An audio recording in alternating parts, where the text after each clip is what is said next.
what's up? It's Kareem here, and in this video we're going to be taking a look at the Shurikey Gear 75% mechanical keyboard. I think this one is called the Saizo. Hopefully I'm not saying it wrong, but we're going to be taking a look at this keyboard today. We're going to talk about it, we're going to review it, we're going to go over its features. Before we actually get into the video, I have to let you know that Shurikey Gear sent this keyboard for me for completely free. They just asked me to review it because they sent their previous keyboard and I reviewed it and you guys loved it, so this is going to be my honest opinion of this keyboard. First things first, let's actually take a look at what comes in the box. So when you get it, you get the warranty card, user manual, some nice stickers, and then obviously the keyboard comes in this. And then up here you could find the USB Type-C cable. It's very well made. They also include some extra keys like the space bar, the enter, the shift key, the arrow keys, the escape keys. They also include the tool to take the key caps off. And that's pretty much everything you get in the box. So if you go on their Amazon page right now to take a look at this keyboard, you're gonna find out that they offer 3 types of switches as of this moment, which are the Sakura switch, the Daisy switch, and the Rose switch. And what I have here is the Daisy switch. Basically all of them are linear switches. I wish they had tactile switches because I would have loved to get tactile switch this time around, but these switches are kind of quiet. They kind of remind me of the Cherry MX switches, except I feel like they register a little bit quicker. So now that you guys know this is a Daisy switch, let's actually go ahead and do the sound test now.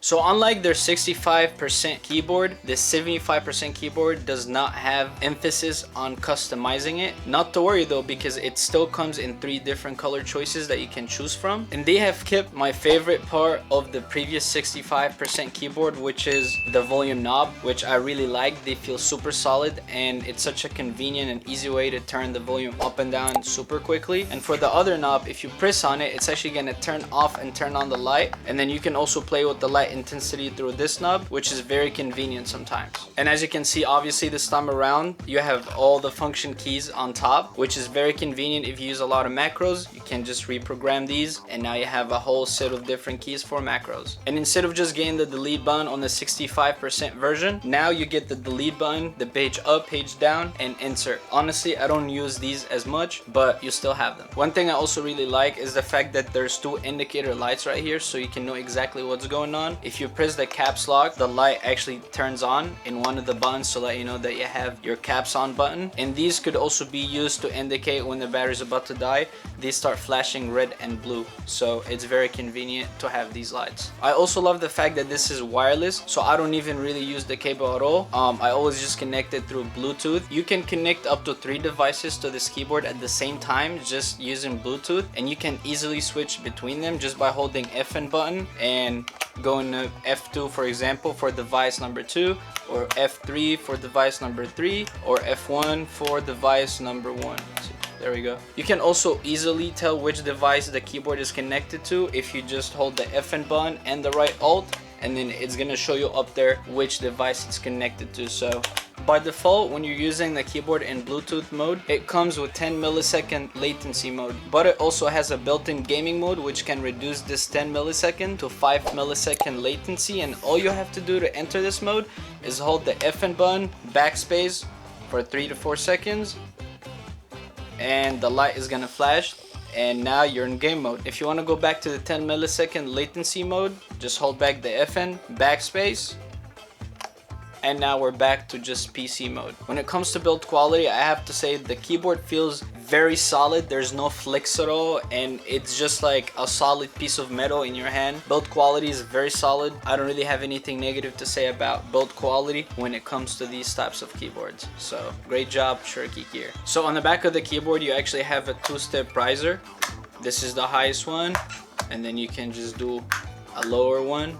And so that makes it a little more comfortable to type on it for longer periods of time, especially if you do have the wrist.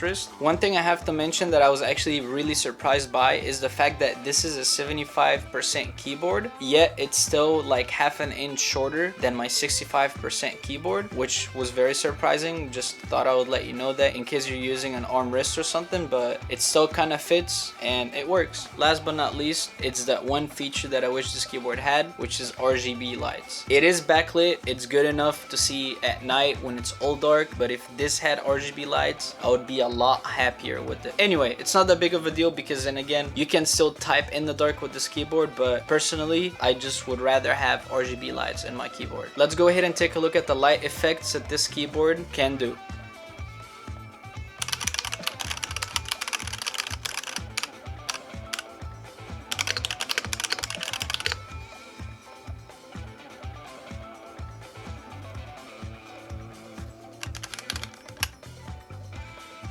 I think that's pretty much it for this video. Thank you again for choosing my video. If you guys enjoyed the video, make sure to subscribe, make sure to ring the bell. It really helps a lot. And if you like the video, make sure to like the video. If you don't like the video, then dislike the video. Also, don't forget to let me know your thoughts about this keyboard down below in the comments. Would you actually buy that? Would you go with the 65% maybe? Or would you go with a different brand? Let me know in the comments down below. Thanks again for watching. I'll catch you guys in the next one. Peace.